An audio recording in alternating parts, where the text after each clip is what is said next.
Nuestra galaxia, la Vía Láctea, tiene más de 100.000 millones de estrellas. ¿Podemos siquiera imaginarnos un número tan grande?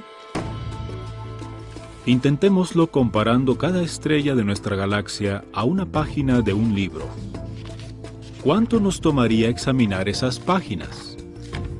A un ritmo de una página por segundo, nos tomaría más de 3.000 años. Para contarlas todas en nuestra vida, tendríamos que pasar unas 50 páginas por segundo sin descansar ni un solo instante. Ni siquiera podemos contar las estrellas. Sin embargo, Jehová las conoce a todas por nombre. Al mirar más allá de nuestra galaxia, los astrónomos han descubierto que en los espacios de cielo que desde la Tierra parecen casi vacíos, hay en realidad miles de galaxias. ¿Pero las repartió Jehová al azar? Incluso a esta escala tan colosal se observa una elegante organización. Hay uno que extiende los cielos justamente como una gasa fina, que los despliega como una tienda en la cual morar. Todos estos enormes cuerpos celestes se mueven continuamente, con movimientos tan precisos que se han comparado a la coreografía de un complejo ballet. Como ya los sirios se acercaban a él, Eliseo volvió a orar: Señor, castiga a esta gente con ceguera. Y él hizo lo que pidió Eliseo. Pueden tomar asiento. El Señor añada bendición a su palabra.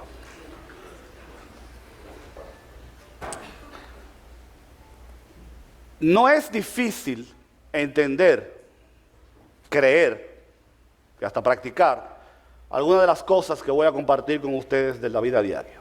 Por ejemplo, en el video que vimos al principio habla de nuestra galaxia, del universo.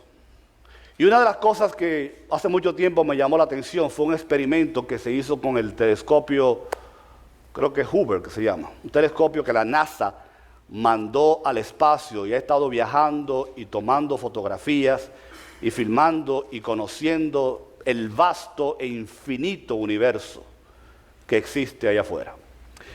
Y lo interesante de ese proyecto, de aquel acontecimiento, fue que el telescopio una vez fue fijado en un área aparentemente vacía en el universo, un área oscura, un área negra, donde se suponía que por ahí no había nada.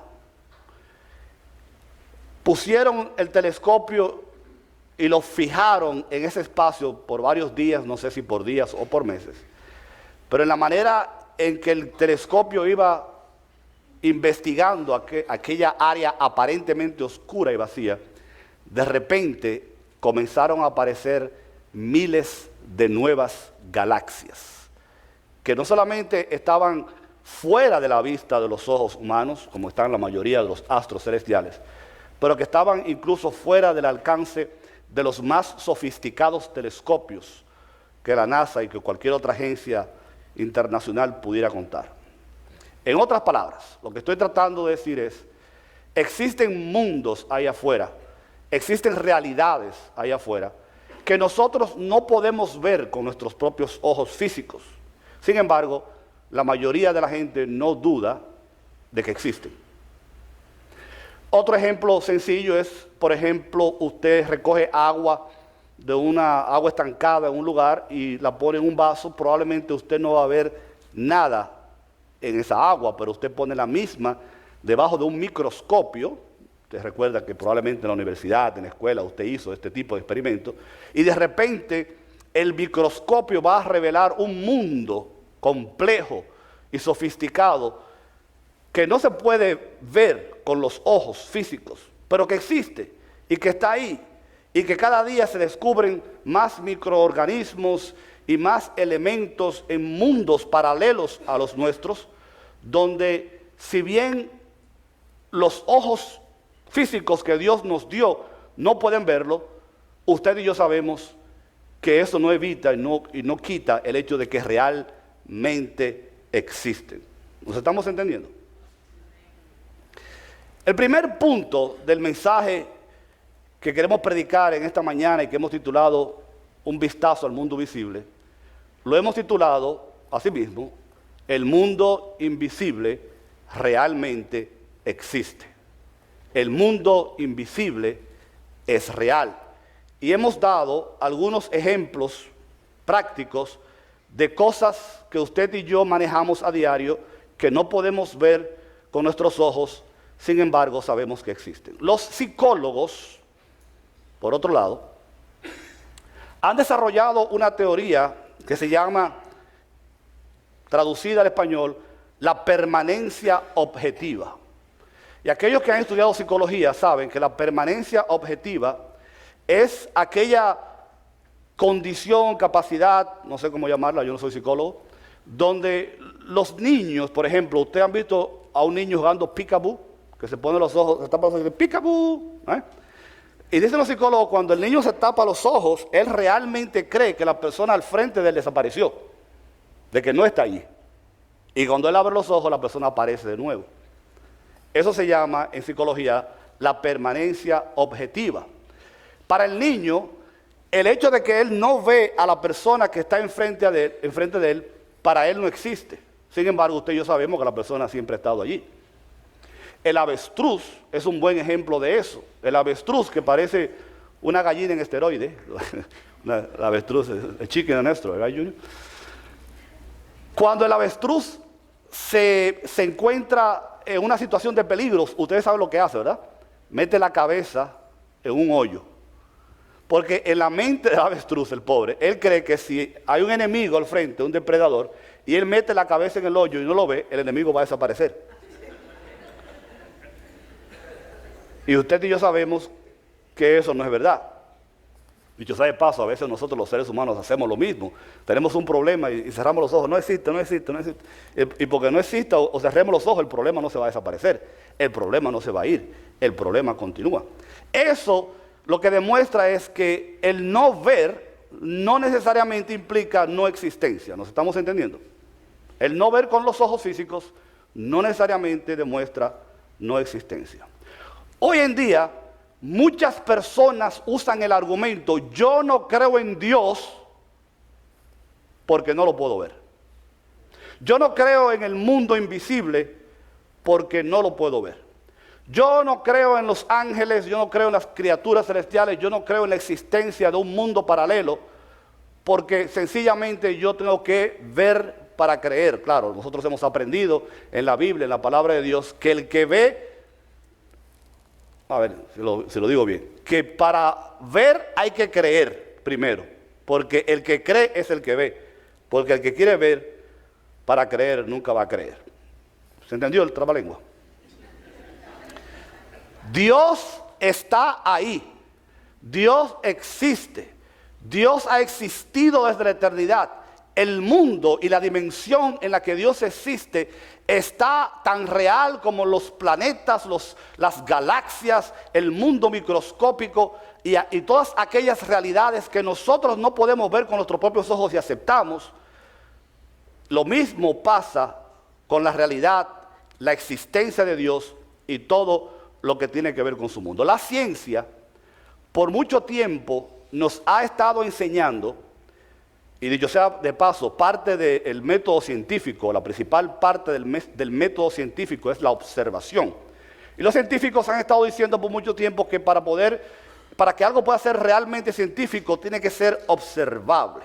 Ahora, esa posición en el campo de la ciencia ha estado cambiando con el tiempo, porque los científicos cada vez más están tratando de convencernos a nosotros de que creamos en cosas que jamás podremos ver con los ojos. Dicho sea de paso, probablemente usted nunca va a poder ver un átomo, usted nunca va a poder ver una partícula de protón o de neutrones y muchos otros elementos que los científicos han estado describiendo y encontrando, que no solamente no se pueden ver con los ojos físicos, que en muchos casos ni siquiera existen instrumentos que puedan mostrar la existencia de esas partículas, de esos elementos. Sin embargo, la ciencia está diciendo existen.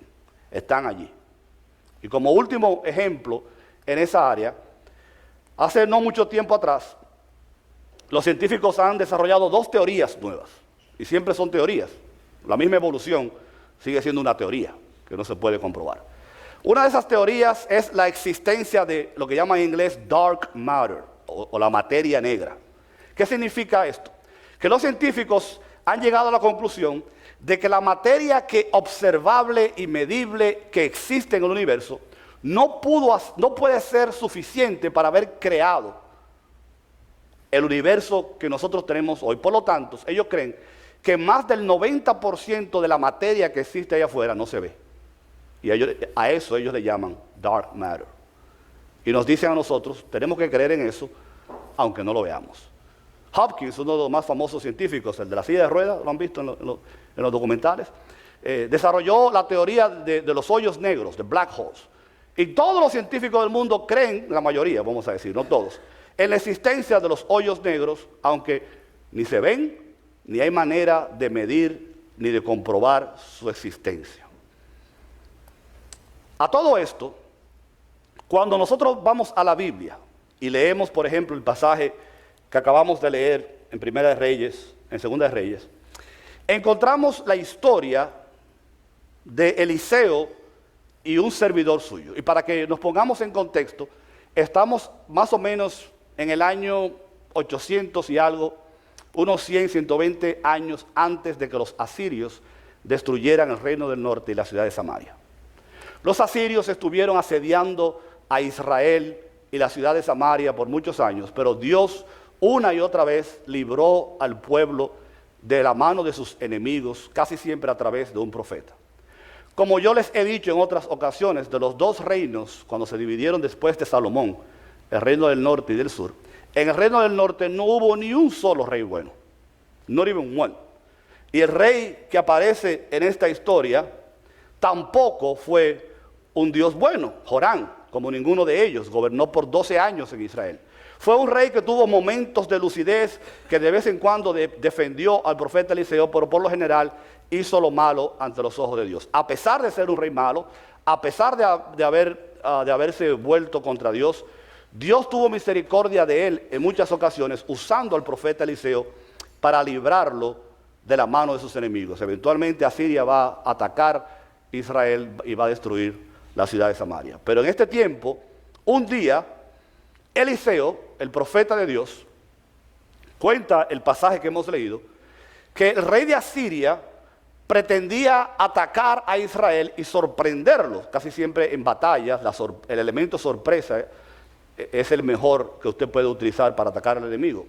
Y dice la Biblia que el rey se sentaba con sus generales y desarrollaba una estrategia para atacar a Israel, y Dios iba y le decía a Eliseo, ahí está el rey de Asiria planeando esto y esto. Eliseo iba y se lo decía al rey, el pueblo se preparaba y los asirios no podían hacer nada. Y esto pasó varias veces, hasta que un día el rey de Asiria cogió toda la cuerda, como decimos nosotros, y se reunió con sus generales, dijo, aquí hay un traidor, yo quiero saber quién es que está escuchando los planes nuestros y está contándoselo a Israel y al rey de Israel para que se defiendan y para que se preparen. Y los generales dijeron, Señor, aquí no hay ningún chivato, así le decimos nosotros a los que hablan, aquí no hay ningún chivato, aquí no hay ningún traidor.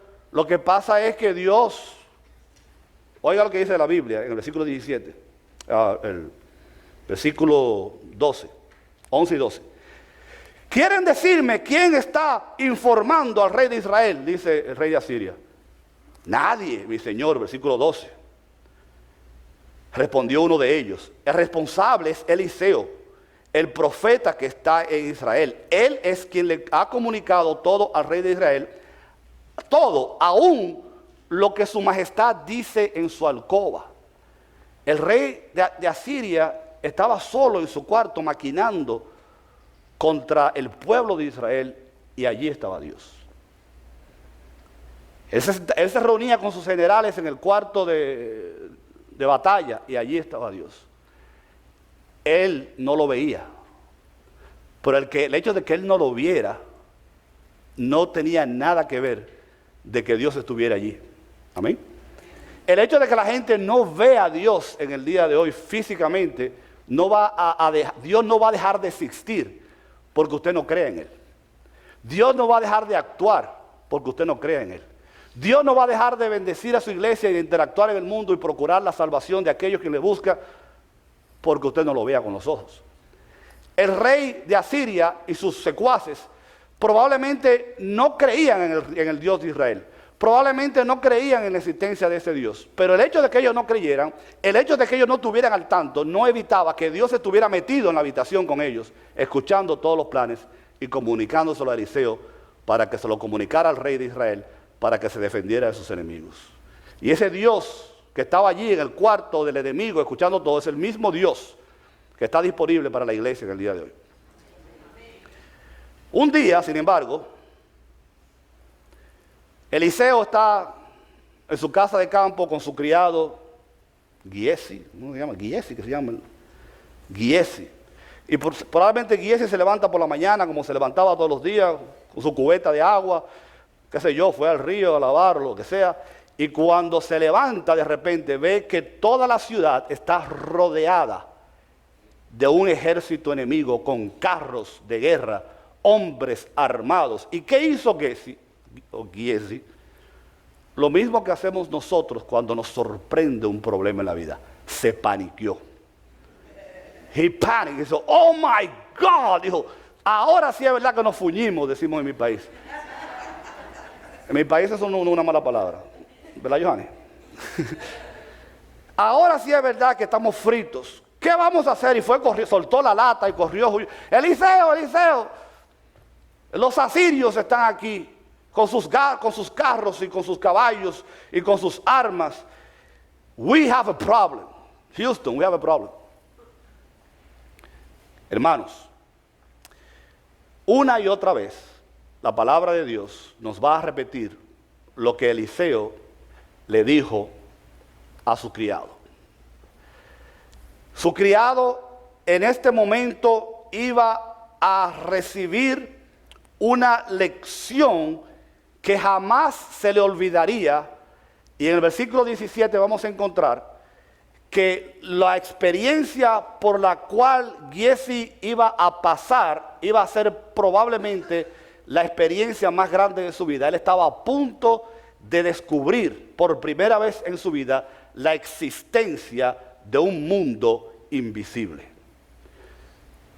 Y el profeta le diría lo mismo que Dios nos dice a nosotros: don't panic, no te paniques, estate tranquilo, no temas, que los que están con nosotros son más que los que están con ellos. Cuando Giesi vio al rey, al rey de Asiria y a su ejército, él hizo lo que la mayoría de nosotros hacemos: concentrarnos en el problema en vez de pensar en la solución. En la mayoría de los casos, tú y yo, cuando la vida nos sorprende con una situación difícil, con un problema, con una llamada telefónica, con una enfermedad, con un asunto financiero, por lo general nosotros nos concentramos en el problema y en lo que tenemos por delante de los ojos. Y se nos olvida, a veces por momentos, que existe una realidad invisible allá afuera, donde el Dios Todopoderoso se manifiesta, de donde vienen todos los recursos que Dios tiene para sus hijos, y que ese mundo allá afuera, lo primero que hemos dicho, es un mundo real, un mundo que existe, un mundo que ha estado en existencia mucho antes del mundo que tú y yo conocemos. Y Giesi iba a recibir la lección más grande de su vida cuando el profeta Eliseo oraría y le diría: Señor, ponle a este hombre los binoculares que él necesita, los lentes que él necesita, porque su vista probablemente era 20/20, pero no era suficiente para ver el mundo invisible que estaba alrededor de él. Y cuando Eliseo ora y Dios oye la oración de su siervo, los ojos de este muchacho son abiertos. Y dice la Biblia que él pudo apreciar el ejército divino de Dios que se encontraba en la colina, lleno de caballos, de carros, de fuego, y que los que estaban con ellos eran mucho más que los que podían estar con sus enemigos. Y Dios nos dice, iglesia, que el día de hoy, no temas, los que están contigo son más que los que están contra ti. Cuando Satanás se fue del cielo con sus demonios, dice la Biblia que se llevó una tercera parte de sus ángeles. La última vez que yo chequeé, 2/3 partes eran más que una tercera parte. O sea, él se llevó una tercera parte, pero Dios se quedó con 2. Hoy en día hay más ángeles al servicio de Dios que demonios al servicio de Satanás. Y como hemos dicho varias veces, cuando Adán y Eva aparecieron en el escenario de la historia, vamos a decir que Satanás tuviera 1 billón de demonios. Era 1 billón de demonios para 2 personas. Hoy en día hay 6 billones de personas. O sea que a Satanás se le están acabando los demonios para asignarle uno a cada persona. Porque él no es ni omnisciente ni omnipresente. Él tiene que, he has to rely on his demons. Él tiene que usar a sus demonios para atacarnos a nosotros. Pero cuando nuestros ojos espirituales son abiertos, nosotros nos damos cuenta no solamente de que ese mundo existe, no solamente comprobamos la realidad de una dimensión que no está limitada a ancho, profundo y estrecho, las 3 dimensiones que usted y yo manejamos. Nos podemos dar cuenta de que los sentidos nuestros, los 5 sentidos, el olfato, el tacto, el paladar, no son los únicos que existen, que hay una dimensión, que hay un sentido, que hay una realidad, que hay un mundo paralelo al mundo nuestro, el mundo donde se mueve Dios, el mundo donde se mueven sus ángeles, el mundo que existe antes de la creación de este mundo, el mundo donde siempre ha existido Dios. Es un mundo real. Pero la segunda cosa que queremos compartir con ustedes es que ese mundo invisible es todavía mucho más real que el mundo que usted y yo podemos palpar. Porque este mundo no existía sino hasta que Dios lo creó, porque desde la eternidad hasta la eternidad, el mundo donde Dios habita ha estado presente todo el tiempo. Yo he dicho, creo que por lo menos en una ocasión, que me gustan mucho las películas en el cine, me gustan mucho las películas de Matrix que dieron hace un tiempo, porque allí se habla de la existencia del mundo que los seres humanos creen que es el mundo real, cuando en realidad el verdadero mundo es otro. Los que vieron la película saben de qué estoy hablando. Y mucha gente vive en The Matrix, vive en ese mundo ficticio, en ese mundo creado, porque como decía Morpheus, ¿cómo se define la realidad? Porque tú puedes tocar, porque tú puedes oler, porque tú puedes palpar. Eso no necesariamente define la realidad. La verdadera realidad es aquella que no se puede ver, como dice 2 de Corintios, capítulo 4, 18. Así que no nos fijamos en lo visible, sino en lo invisible, ya que lo que se ve es pasajero, dice Pablo, mientras que lo que no se ve es eterno. Si estamos leyendo bien la Escritura, lo que el apóstol dice es que el verdadero mundo no es este. El verdadero mundo no es el que usted puede tocar, palpar, oler, sentir. El verdadero mundo no es este limitado a las dimensiones y a la realidad que nosotros conocemos. El verdadero mundo es el invisible, el cual ha sido eterno, seguirá siendo eterno y será para siempre, porque el mundo que conocemos es pasajero, va a terminar, su existencia comenzó una vez y su existencia terminará. Nosotros nos fijamos, la Nueva Versión Internacional dice, ponemos nuestra mirada no en lo que se ve, sino en lo que no se ve, porque eso es lo verdaderamente importante. Jeremías dijo una vez en su libro, Dios camina a mi lado como un gran gigante. ¿Conocen ese pasaje? Dios está conmigo como un gran gigante. Yo estoy seguro que nadie veía el guardaespaldas que Jeremías tenía al lado suyo, el gran gigante Jehová, a quien él llamaba, pero él lo veía con sus ojos espirituales y él sabía que Dios estaba allí, porque el mundo en el cual él estaba concentrado no era el que estaba frente a sus ojos, sino el espiritual. En el libro de Hebreos, capítulo 11, donde encontramos el salón de la fama de la fe, se va a decir de Moisés que él salió de Egipto sin temer a Faraón porque se sostenía como viendo al invisible. Dice la Biblia en Hebreos 11. Se sostenía como viendo al invisible, y eso es una contradicción. ¿Cómo puedes tú ver lo que es invisible? Porque Moisés sabía que el Dios que los egipcios y nadie podían ver fue el Dios que lo llamó, el Dios que lo ungió, el Dios que lo protegió y el Dios que caminaba con él y el Dios que estaría a su lado todos los días de su vida, como Cristo ha prometido a su iglesia en el día de hoy. El mundo invisible está más allá de la realidad nuestra. Pero no es un mundo que está en otra galaxia, que hay que tomar un avión o un platillo volador para llegar. No es un mundo que va a aparecer en el futuro. No es un mundo que está en un lugar lejano. No es un mundo que existe, que es paralela a la realidad nuestra, porque no es un lugar físico, sino una dimensión.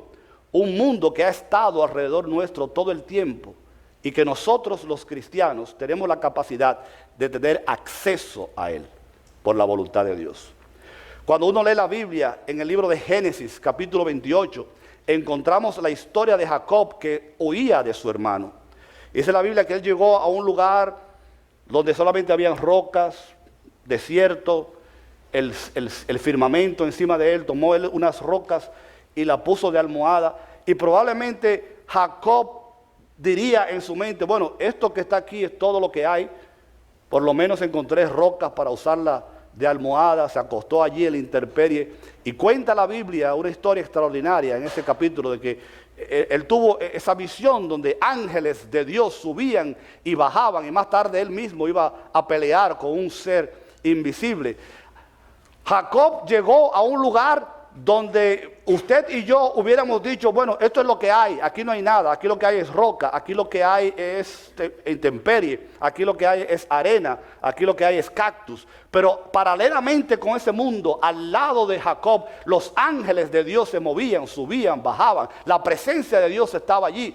Jacob no tuvo que esperar montarse un platillo volador para llegar a ver el mundo invisible. Él no tuvo que esperar morirse para poder ver el mundo invisible. El mundo invisible estaba allí, al lado de él, y eventualmente él lo pudo ver de la misma manera que los ojos de Giesi fueron abiertos para que él viera la realidad del mundo paralelo al lado suyo, que sus ojos físicos no podían ver, pero que eso no significaba nada, porque era un mundo real, un mundo palpable, un mundo donde se movía el poder de Dios, un mundo sobrenatural, el mismo mundo que pudieron apreciar los pastores, que un día estaban pastoreando sus ovejas, y allí, ¿qué había? Hierba, ovejas, árboles, el cielo, un lugar común, un lugar donde probablemente no había nada especial, pero la palabra de Dios dice que en un momento sus ojos espirituales fueron abiertos, y no solamente ellos vieron a la multitud de seres angelicales, sino que también escucharon cuando decían gloria a Dios en las alturas y en la tierra paz y buena voluntad para con los hombres. En un lugar donde aparentemente no había nada importante, en un lugar común, en un lugar cualquiera, los pastores que luego fueron a Belén pudieron apreciar y darse cuenta de que al lado de ellos existía una realidad que no podía ser vista con los ojos humanos. Sin embargo, una realidad que existe, una realidad que está presente, una realidad que está aquí y que es más grande y más real que aquella que no podemos ver. Hablando de Jesús, Pedro nos va a decir en 1 de Pedro 1:8, ustedes lo aman a pesar de no haberlo visto. Y aunque no lo ven ahora, creen en Él y se alegran con un gozo indescriptible y glorioso. Nosotros amamos a Cristo, aunque no lo vemos. Nosotros amamos a Dios, aunque no lo vemos. Y nos gozamos con un gozo glorioso y nos alegramos.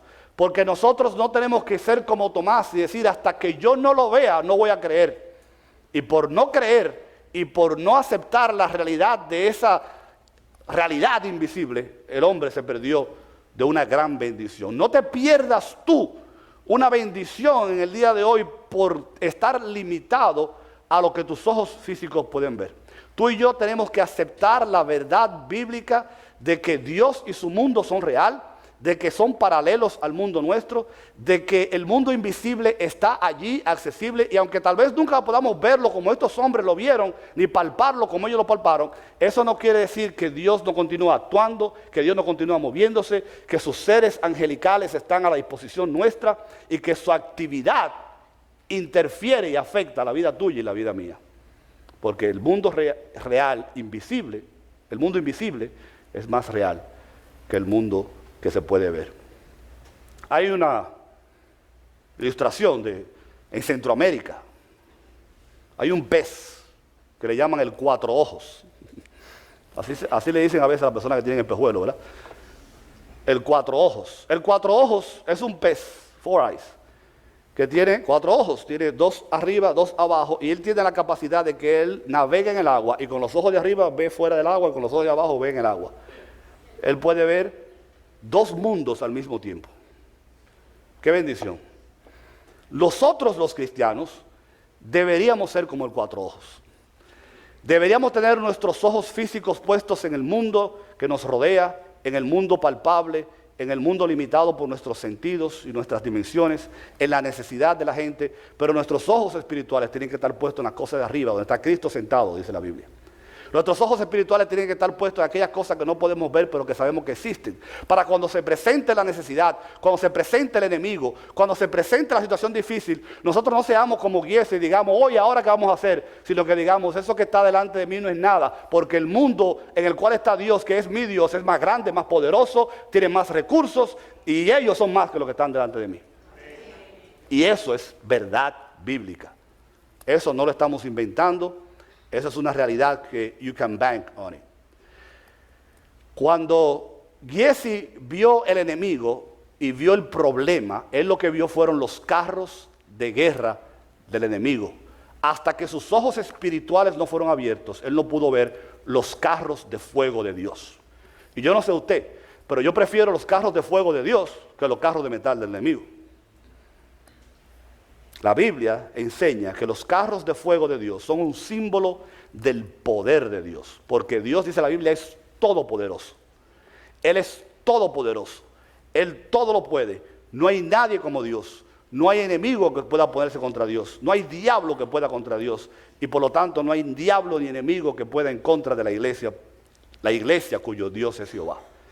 En la palabra de Dios, en el Salmo 68, dice que los carros de guerra de Dios se cuentan por millares.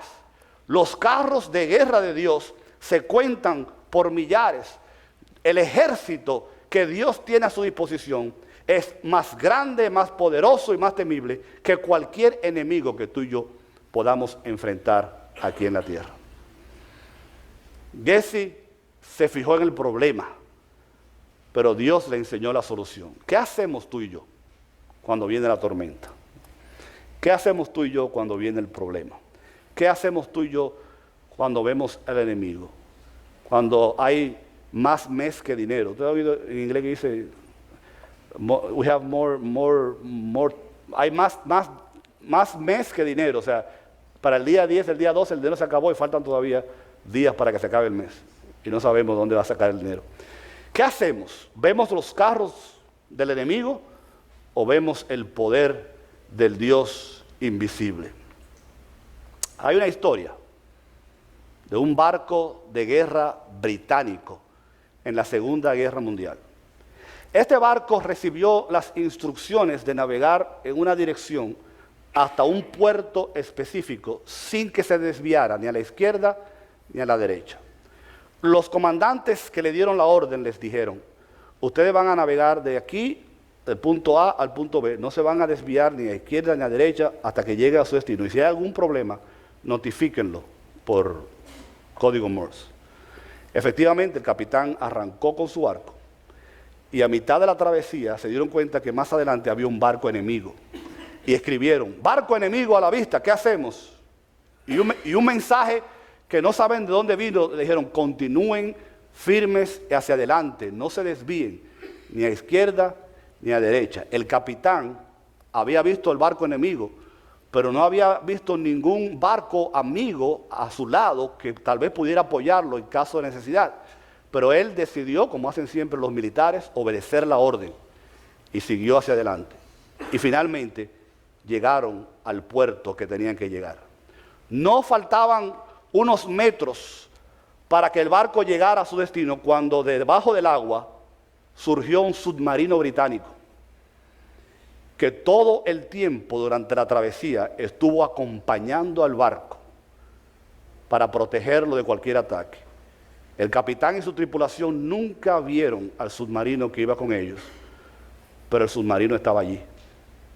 Era real, estaba con ellos y los protegió todo el camino. I don't have to explain that, right? No tengo que explicar la ilustración. Tú no lo ves a Dios a veces. Y a veces tú vas caminando por las aguas de la vida preguntándote, ¿cómo llegaré? ¿Será que el enemigo me estropeará el camino? Am I gonna make it? Y Dios te dice, aunque tú no me veas, yo estoy allí, a tu lado, con mis recursos, con la fuerza que solamente yo puedo dar, con la protección que yo solamente brindo. Y tú y yo vamos a llegar al lugar seguro. La palabra de Dios enseña que una de las prerrogativas del Mesías era dar vista a los ciegos. Lo hemos repetido muchas veces y lo seguiremos repitiendo porque es palabra de Dios, nunca cansa. Muchos milagros se hicieron en el Antiguo Testamento, pero ninguno de ellos fue darle vista a un ciego.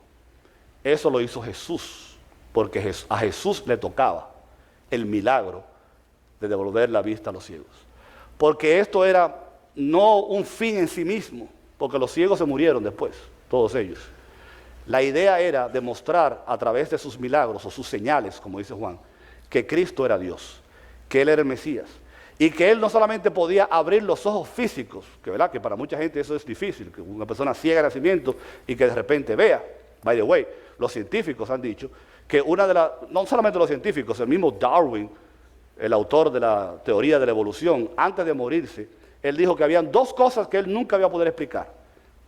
El eslabón perdido, the missing link, ¿se acuerdan? La transición entre una especie y otra, que nunca ha encontrado un huesito ni lo va a encontrar, porque no existe.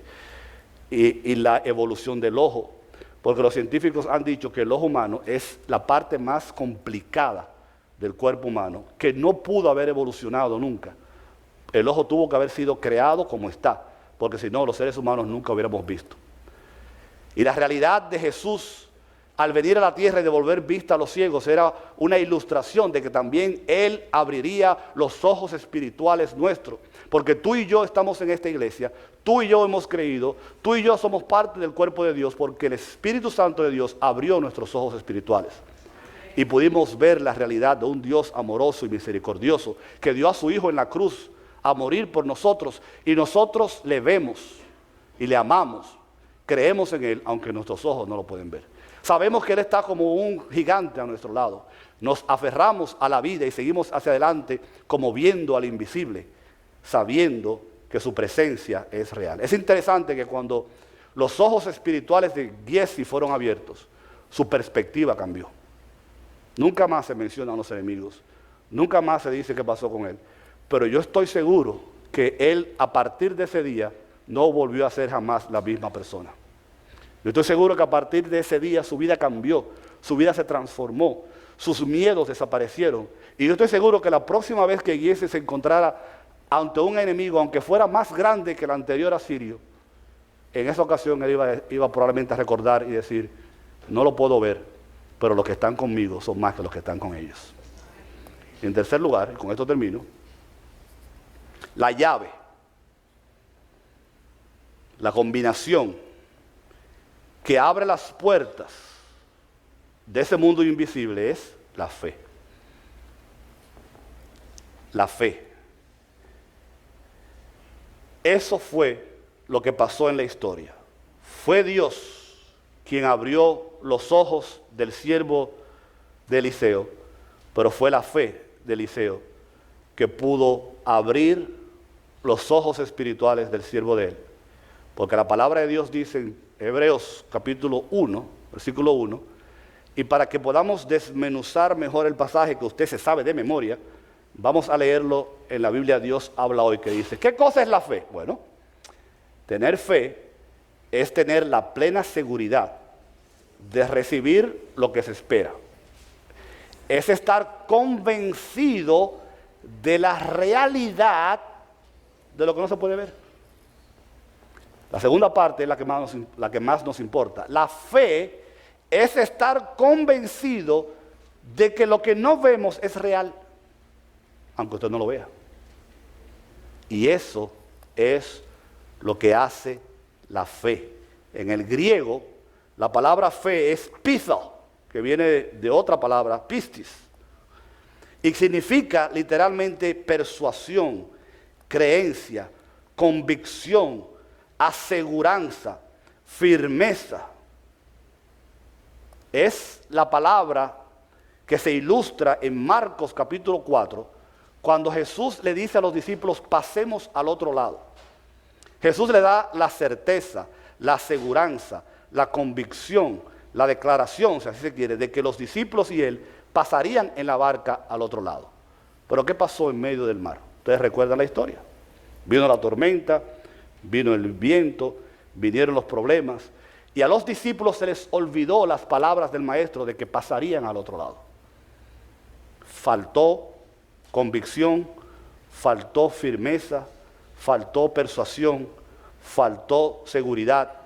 Es lo que a veces nos sucede a ti y a mí, que se nos olvida que Cristo nos dijo que vamos a pasar al otro lado, que vamos a llegar, que todo va a salir bien, que su voluntad se va a cumplir, que su propósito se va a llevar a cabo en nuestras vidas, pero somos distraídos a veces por las olas y el viento y las artimañas del enemigo que nos tira.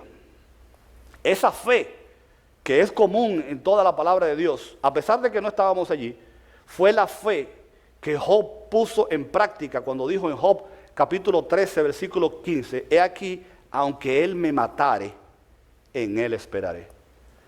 Job tenía una fe tan grande, una convicción tan grande, una certeza tan grande, que él sabía que en medio de su tragedia, aunque él perdiera la vida, él no iba a dejar de creer en Dios. Lo mismo pasó con otros hombres en el Antiguo Testamento y en el Nuevo Testamento.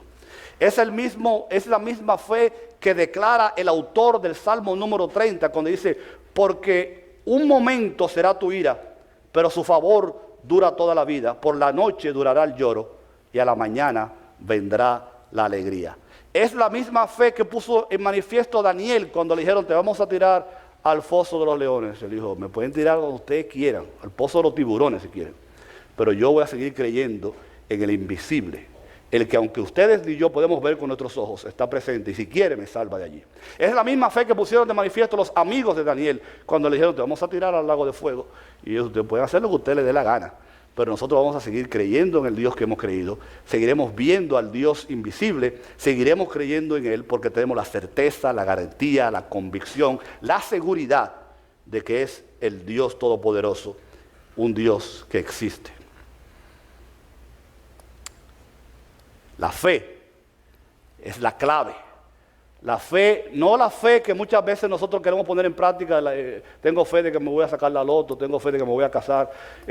La fe actúa también en esas áreas, pero es la fe salvadora, la fe que nosotros, la fe de Cristo, la fe de la convicción de la existencia y la realidad de Dios y la garantía de que nuestra vida está segura en Dios y de que Jesucristo y su trabajo en la cruz, que es la fe más importante, es suficiente para que tú y yo pasemos de ciegos a personas que pueden ver espiritualmente hablando.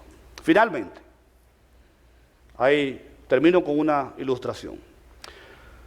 Los encargados de la ciencia del comportamiento, particularmente los psicólogos, han desarrollado una tesis llamada, han nombrado un sistema de neuronas en nuestro cerebro llamado el sistema de activación reticular. No se complique mucho la vida si no se lo aprende.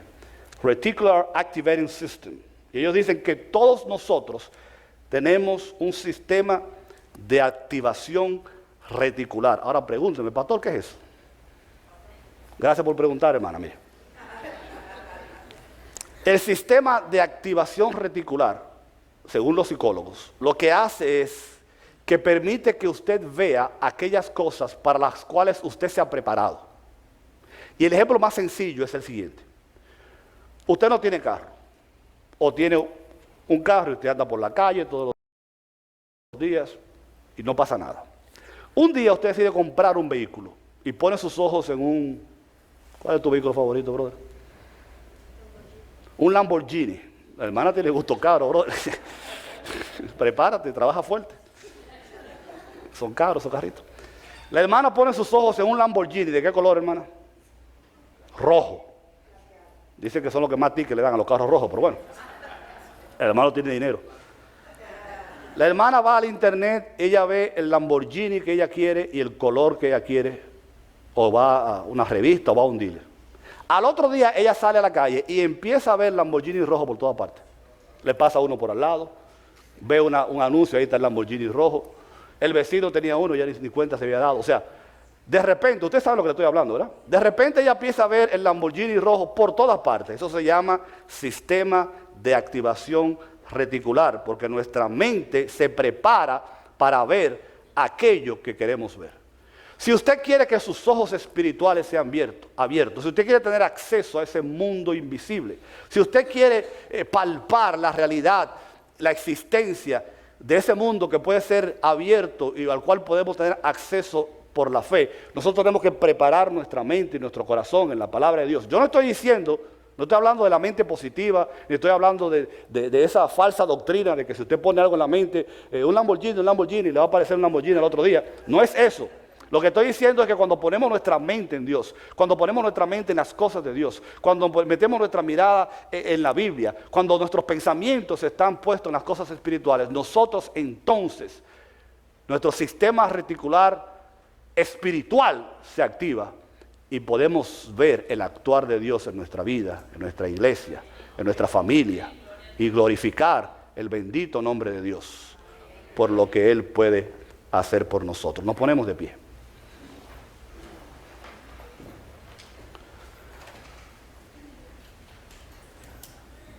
Cerramos los ojos. Para ver lo invisible, paradójicamente hay que cerrar los ojos. Y la pregunta que nos gusta hacer en cada sermón, cada culto, es si hay alguna persona aquí, en esta tarde, en esta mañana todavía, cuyos ojos espirituales no han sido abiertos porque todavía no has entregado tu vida a Cristo y no has visto el milagro que Dios ha hecho por ti al dejar que Cristo muriera en la cruz para perdonar tus pecados y de esa manera abrir tus ojos espirituales para que tú puedas ver las grandezas de Dios. Hoy nosotros queremos invitarte a que tú participes de este privilegio. Lo único que tienes que hacer es repetir ahí donde tú estás esta oración, hacerla de corazón y con sinceridad. Señor, perdona mis pecados. Espíritu Santo, abre mis ojos para que te pueda ver. Entra Jesús en mi vida. Sálvame y perdóname. Yo te acepto como mi Dios y mi Salvador en esta mañana. Yo me entrego a ti en el nombre de Jesús. Amén.